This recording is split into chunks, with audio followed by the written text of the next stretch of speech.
दोस्तों, गुम है किसी के प्यार में सीरियल में आया एक नया मोड़।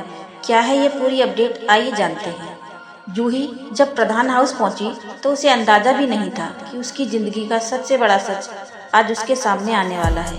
नील अब और झूठ नहीं बोलना चाहता था। वह जानता था कि सच्चाई जितनी जल्दी सामने आए उतना ही बेहतर होगा। अब जूही उससे मिलने आई तो उसे वह एकांत में ले गया। उसकी आंखों में हल्की सी बेचैनी थी, लेकिन साथ ही एक अटूट दृढ़ता भी थी। जूही, मैं तुमसे शादी करने के लिए तैयार हूँ। लेकिन नील ने सीधा कहा, लेकिन इससे पहले तुम्हें एक सच जानना होगा। तेजस्विनी से प्यार करता हूँ। यह शादी मेरी मर्जी से नहीं हो रही, बल्कि तेजस्विनी ने ही मुझसे कहा था कि मैं तुमसे शादी करूँ। मैं नहीं चाहता कि हमारे बीच कोई गलतफहमी रहे। जूही के लिए यह किसी खंजर की तरह था। अचानक उसे समझ आने लगा कि नील हमेशा उससे दूरी क्यों बनाए रखता था, क्यों वह खुलकर उससे बात नहीं करता था। लेकिन अपने दुख को भुलाकर उसने एक और फैसला कर लिया। अगर नील तेजस्विनी से प्यार करता है तो वह उसका सच्चा प्यार दिलाकर रहेगी। जूही ने तेजस्विनी को प्रधान हाउस बुलाया।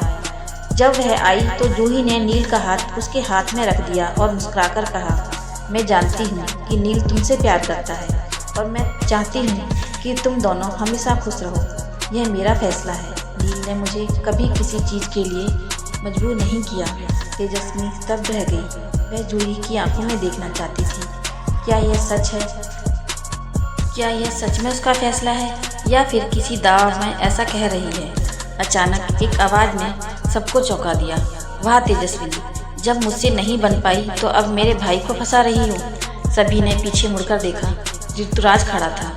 उसकी आंखों में गुस्सा और जलन साफ झलक रही थी। उसने तेजस्विनी पर आरोप लगाना शुरू कर दिया, जब तुम मुझे अपने जाल में नहीं फंसा पाई तो अब मेरे भाई को अपने प्यार में फंसा रही हो। लेकिन मैं ऐसा होने नहीं दूंगा। नील तुम्हारे लिए जूही ही सही लड़की है। तेजस्विनी के लिए यह सुनना किसी सदमे से कम नहीं था। उसने ठंडी आवाज़ में कहा, ऋतुराज, तुम्हें मुझ पर इतना घटिया इल्ज़ाम लगाने की जरूरत कैसे पड़ी? क्या तुम मुझसे कभी सच्चा प्यार करते भी थे?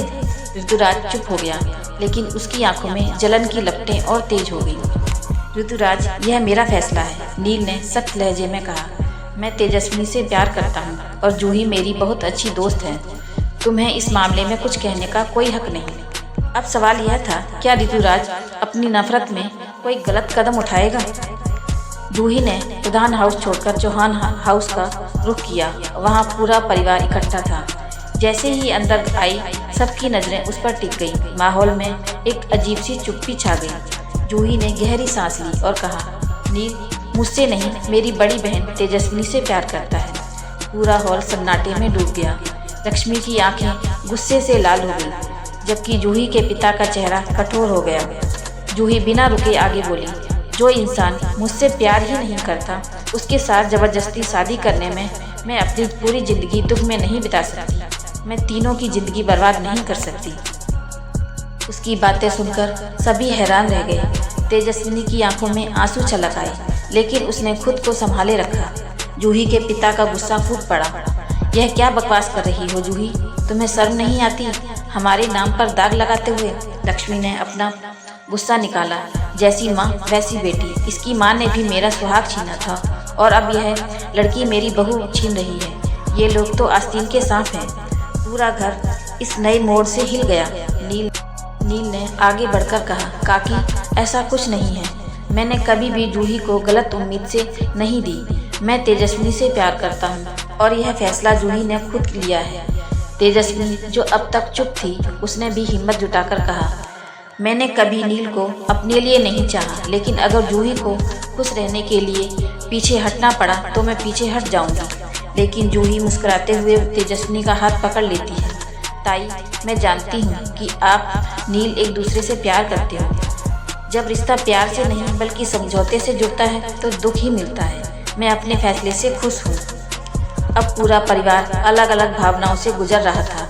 गुस्सा, दुख, आश्चर्य और सच्चाई का सामना करने की मजबूरी। अब सवाल यह था, क्या जूही के इस बलिदान से नील और तेजस्विनी का रिश्ता स्वीकार कर जाएगा, या फिर लक्ष्मी और जूही के पिता इस रिश्ते को तोड़ने के लिए कोई नई चाल चलेंगे?